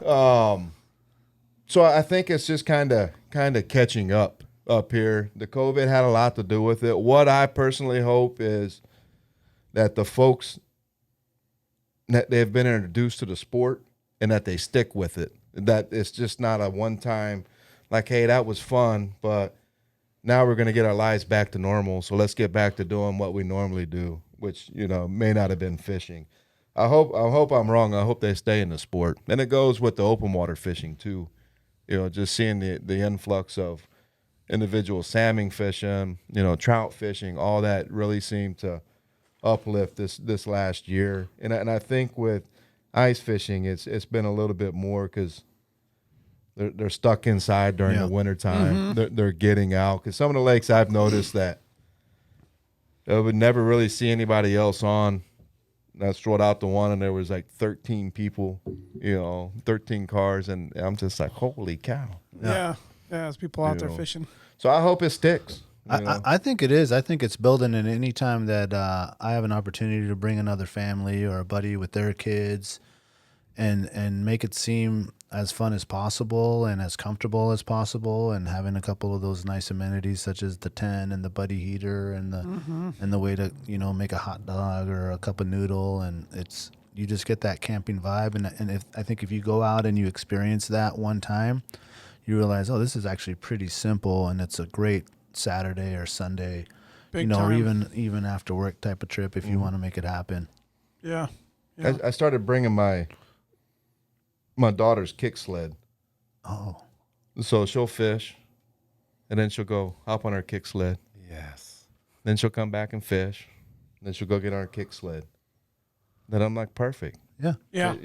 Stays busy. Yeah. and I found that people are multi-using these lakes, and that's another thing that I told my wife. I've been wanting to get into the fat tire biking, and she's not the biggest ice fisher woman, but I was like, well, we go ice fishing, and me and Mateo can be here, and you can go ride your bike around, or you can ski around, and they got these tracks around the lake, and and it doesn't have to be just the one activity one that activity. you're doing. You Yeah, can do pigeonhole whatever to you're that into. one thing. Yeah, Yeah. whether it's kite flying or you know, like just bring it out there like you would camping. You know, you're going out camping to Anchor River or something. You're bringing the kites and the bikes and the snow machine even on some of these lakes that allow that, and it's just a multi-activity activity. Yeah. You know, it's not Yeah, just lots of sitting there options. looking in the hole. You know? Did you fish out of Big Lake much this year? We did. We went out there 3 or 4 times. I love fishing out there just because of if you just sit and watch. Oh, there's all Like, kinds of stuff going on. Out there running the dirt bikes on the ice. They Yeah. got the guys with the kites. Kiteboarding and stuff like that. Yeah. all that stuff. Yep. And, you know, then you got kids over there doing donuts. And Yeah. there's just so much fun stuff to sit back and watch, you know. Yeah. Yeah, it's almost as busy as in the summertime when you go out there and people are jet Jet skiing skiing around. and all that. Yep. Yeah. Yeah. No. It's it was hustling and bustling that one weekend we went. There's Iron Dog racers that were training. There was how about the old boys with the snow machine kits? Like they had the bracket on the front of their sled with their auger, like mounted on it, and on the back. So they had like a Skidoo Expedition or like a Polaris Voyager, like a big, you know, utility snow machine. And there were some of these guys out there that had their auger mounted on the front and then their gear in the back. And so they're like a mobile ice fishing unit, and they're cruising around in groups. And Dan and I were like, about 10 more years, that's us, bud. Right there. Just When I grow up, that's what I want to be. I was like, man, that's what's up. I mean, they're just they didn't have ice houses, and they were obviously like looking to go hit holes, but they had their snowmobiles equipped for their ice fishing gear to hit different spots. Yep. And I mean, those are some hardcore. And that's the way I keep mine on the back. My mount's on the back, not the front. Okay. I don't like the idea of that coming off and yeah. It is kinda weird. traveling up, you know. Yeah. I've been hit a few times, but one of the ways to be real productive on Big Lake that I've found, and quite a few others too, is just like that. You pop and go, fish for 20 minutes. If you haven't hit fish, you know, move.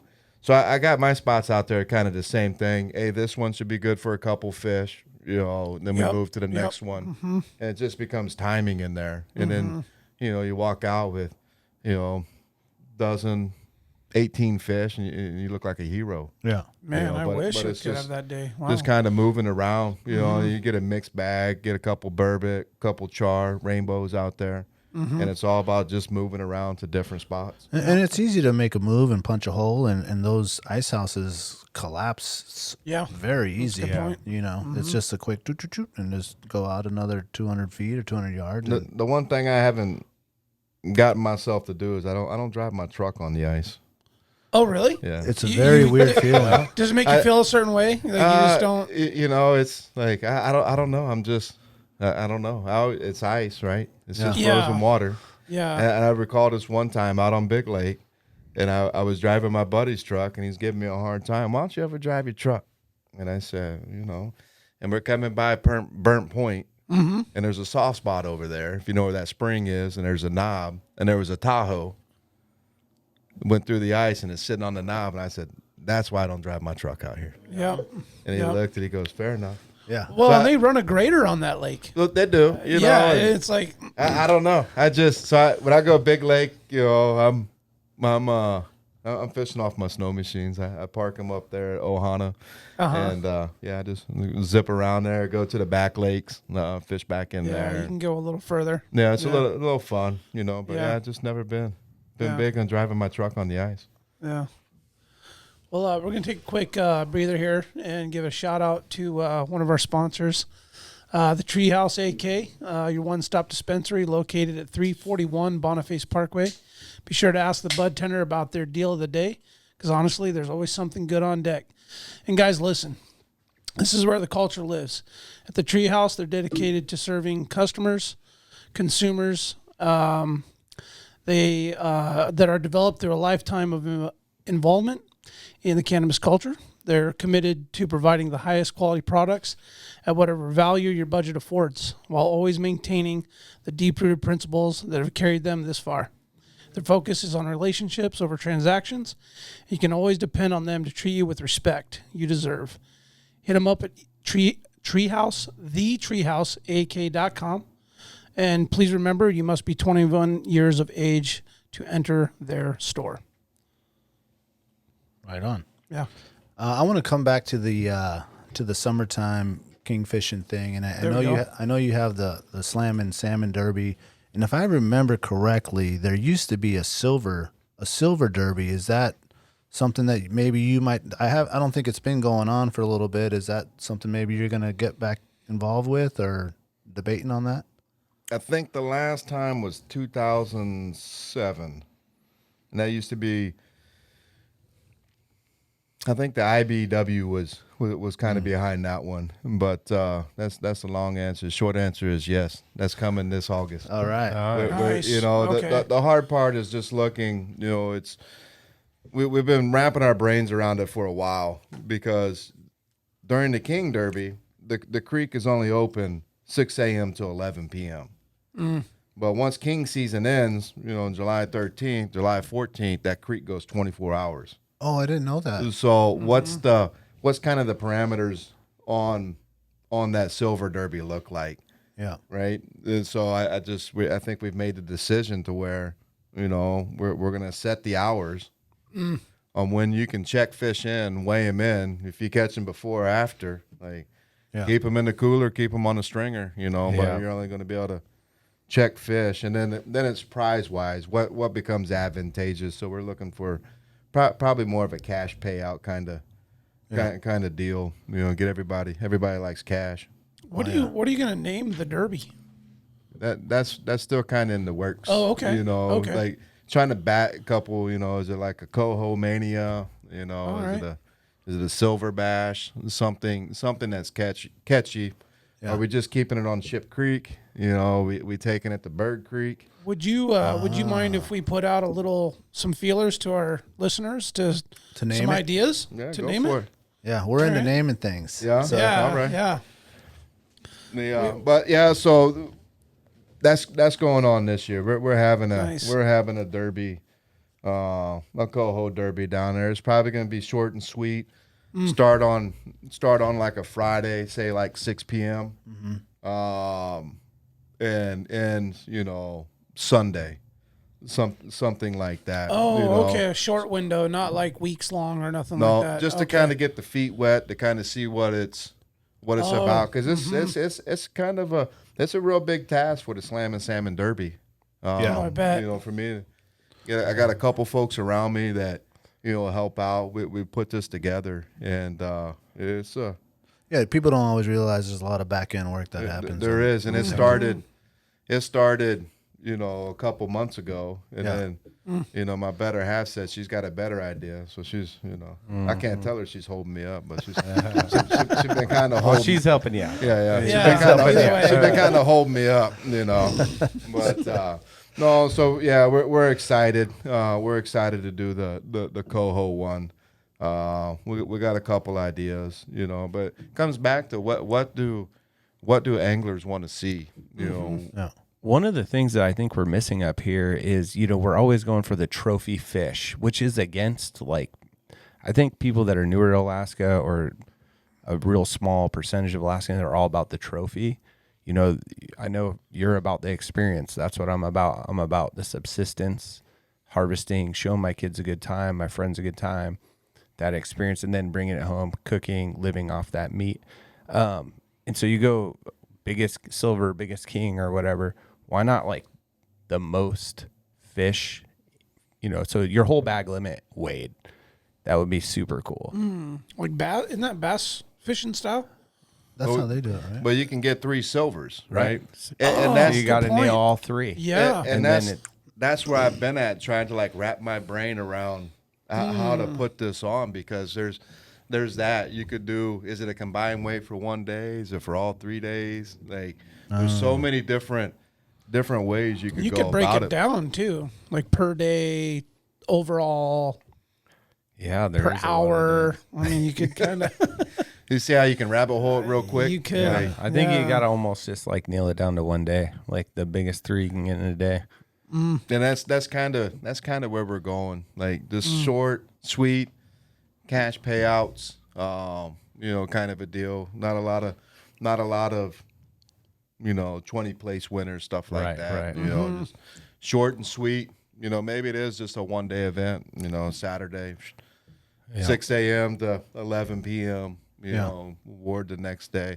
But that's kind of the back end stuff, and you hit it. A lot of folks don't see that. They just think like, oh, it's a derby. You just just show up. It just and it's there. happens. flip the light switch, and there it is. But it's a lot of conversating and pinning people down, talking to them, get them on board.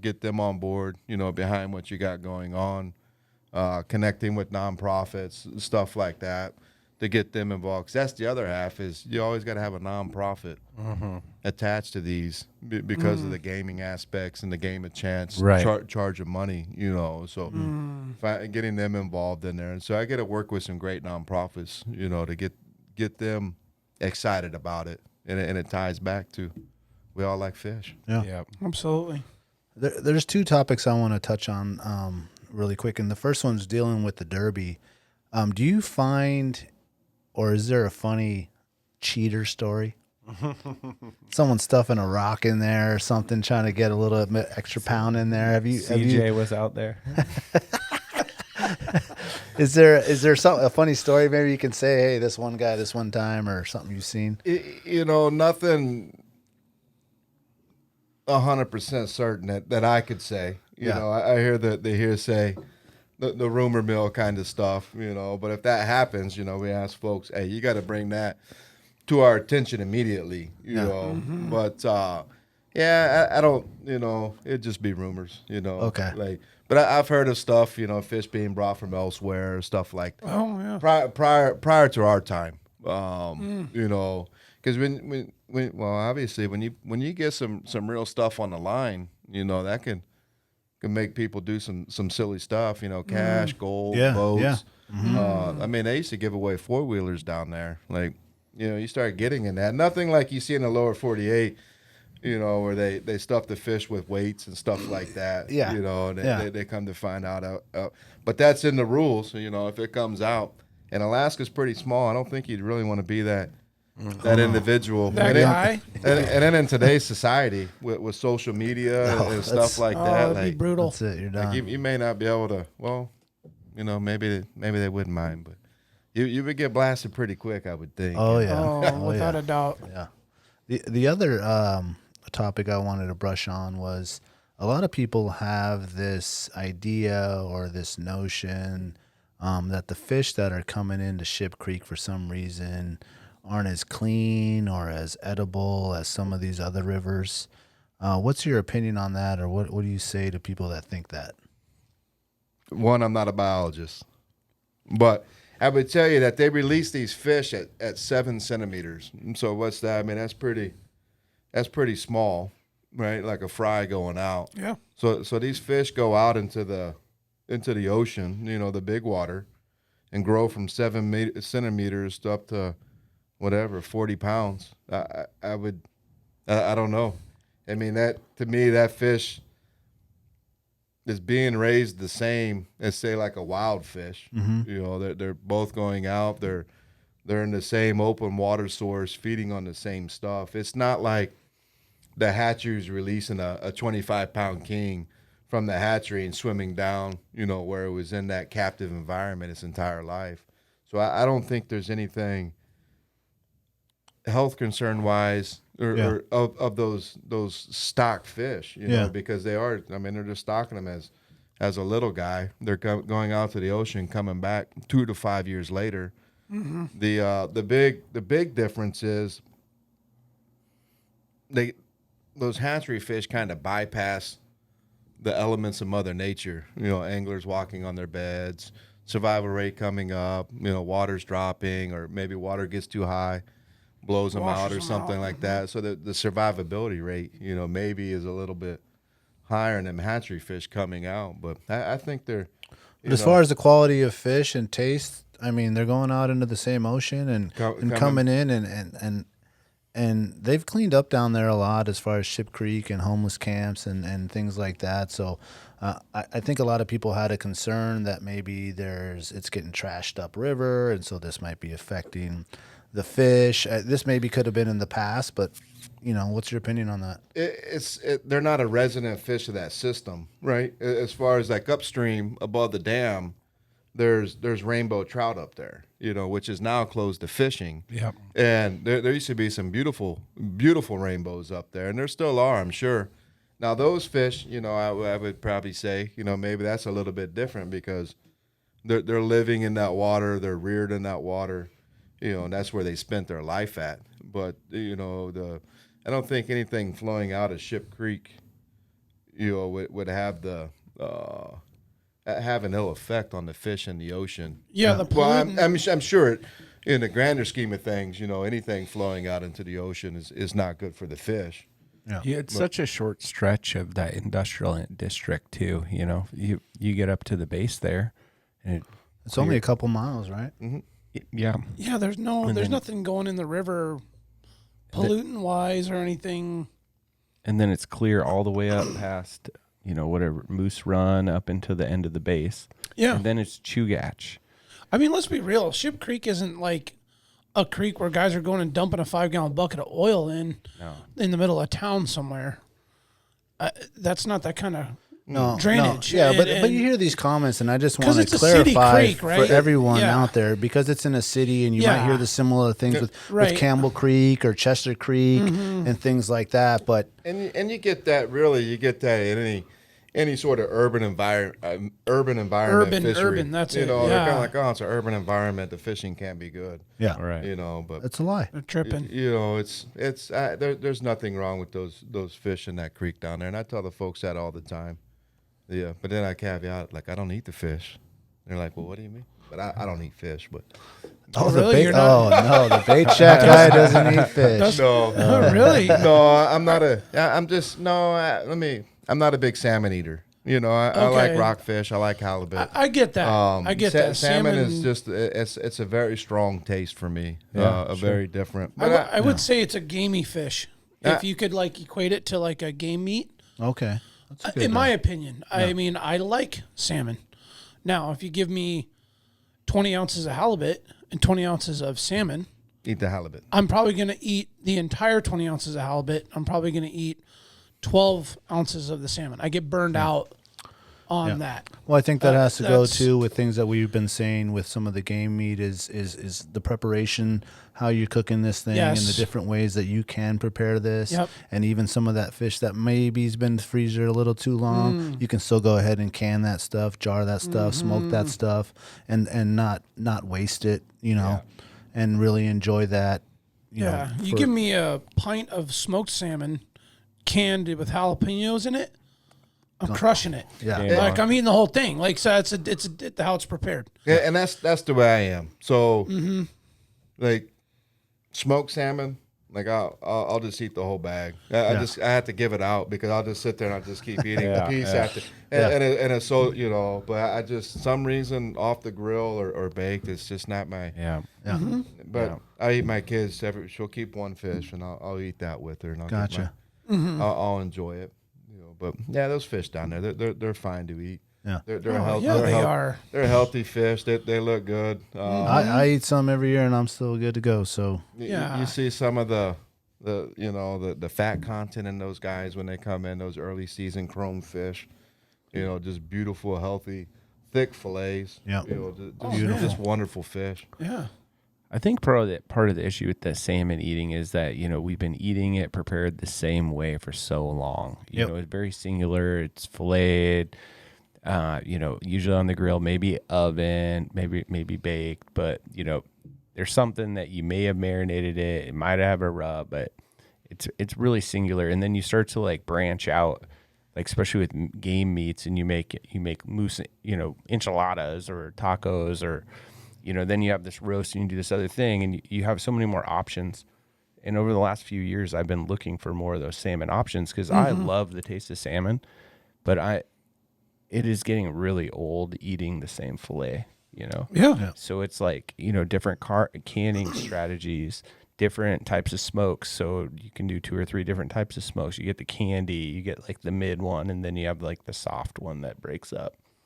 The not fully smoked still holds its moisture, And I think that it would be really cool to reach out to like all the listeners and ask, hey, what other things are you guys doing? So we can kind of like add all these other cooking techniques to our bucket. Mm-hmm.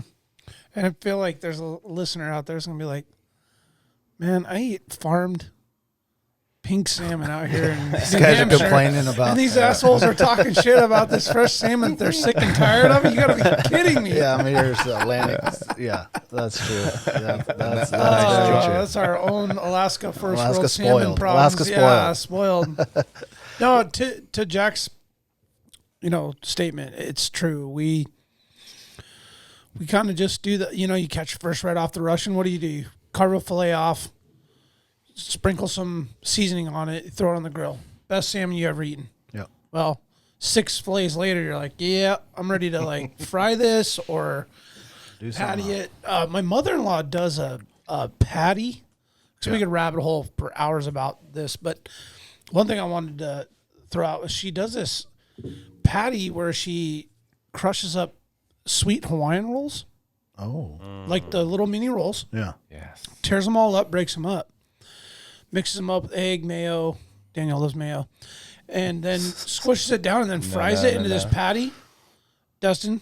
Yeah, I bet you'd eat a dozen of those bad boys, bro. Yeah, that sounds like something I would try. Yeah, with some of my mom's homemade tartar sauce, forget about it. No. Like, I mean, there are some things, and that's actually, we'll have to put that on the wild game recipe. Oh, 100%. Yeah. we need And to people eat that this don't next know, Sunday. at AlaskaWildProject.com, we're putting up game recipes, new recipes from bison tenderloin to salmon patties. salmon things, Yeah. and actually my father-in-law, we do a salmon fritter, it's called. What? And something that we'll put up there as well. And normally Damn. that's with things that are kind of on their way out. Maybe the salmon that you've had now from Right. last year, and you're Yep, like, oh, yep. what do we want to do? This not as fresh.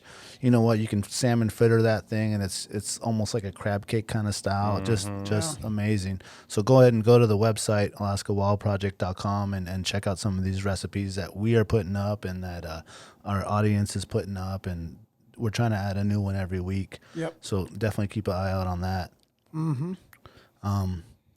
Yeah, that sounds probably what you were saying. It's just how it's prepared. Yeah. Because this is all sounding good to me now. Yeah. I'm like, I just said I don't like salmon, but I'm like, man, this all sounds real good. Yeah. And it really does. Like, Yeah. comes to how it's prepared. Yeah, and there's there's like tons of people out there prepared it a way that you had no idea. You're like, oh, you did that with salmon? Yeah. And you got to imagine it's probably amazing.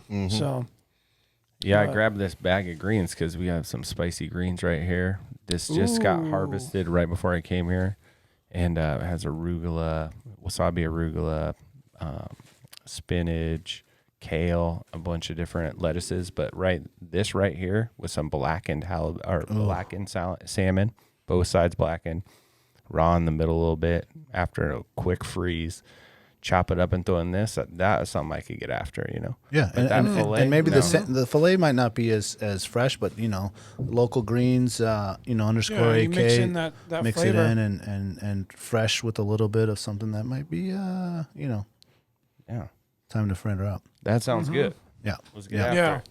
Yeah, exactly. Well, Way Dustin, we appreciate you coming in here and giving us some of the hot tips on the ice fishing and what you're doing to bring families and children into the fishing game and what's the statement there? You teach a boy to fish and he can feed himself his whole life and something like that, unless you don't eat fish. So definitely, guys, check out thebaitshack.com, the Slam and Salmon Derby, the Bait Shack on Instagram. Check for the events. The Slam and Derby's coming up. I want to say you said it was June the 11th. June 11th. We have the Youth Day on June the 19th.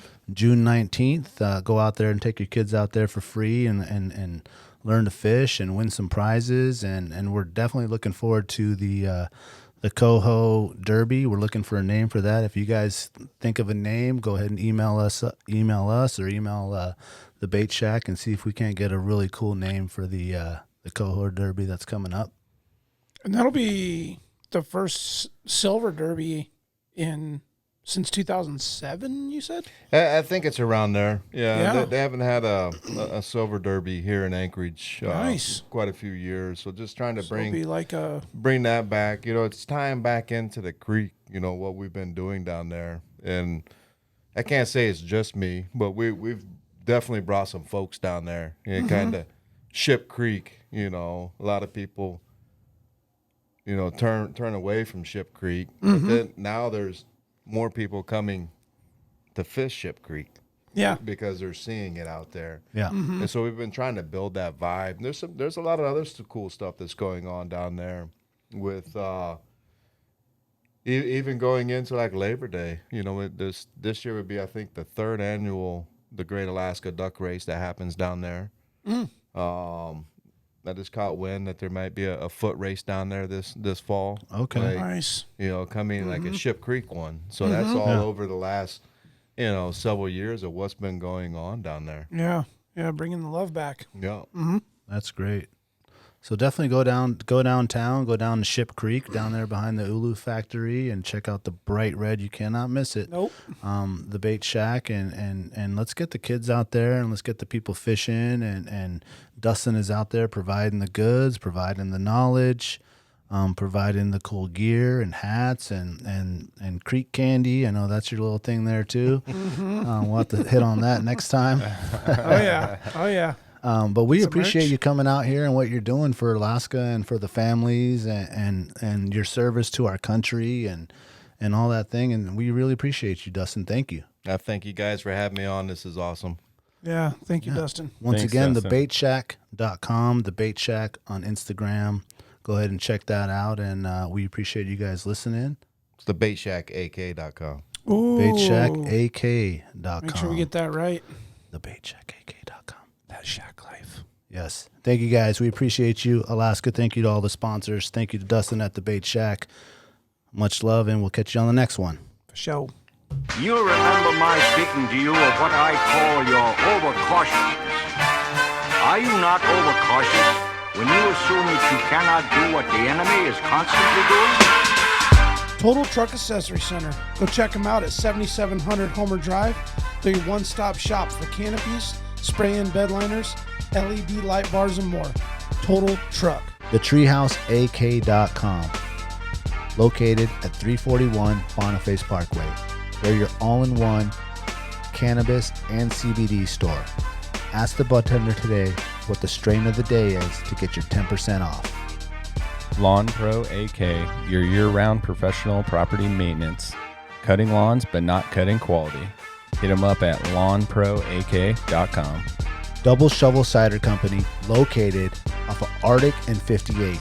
Handcrafted, Alaskan-made cider. They also got a tap room downtown on the corner of 5th and E. Check them out, doubleshovelcider.com. Anchortown Dogs, located across from the 4th Avenue Theater in front of the historical building. Look for the blue and gold umbrella. Get yourself a legit reindeer dog. Tailored Restoration, helping Alaskans restore their dreams. Voted #1 in the state since 1972. Water restoration, fire restoration, remodeling, cleaning, anything that you have to do with your home, inside and outside, give those guys a call or check out tailoredrestoration.com.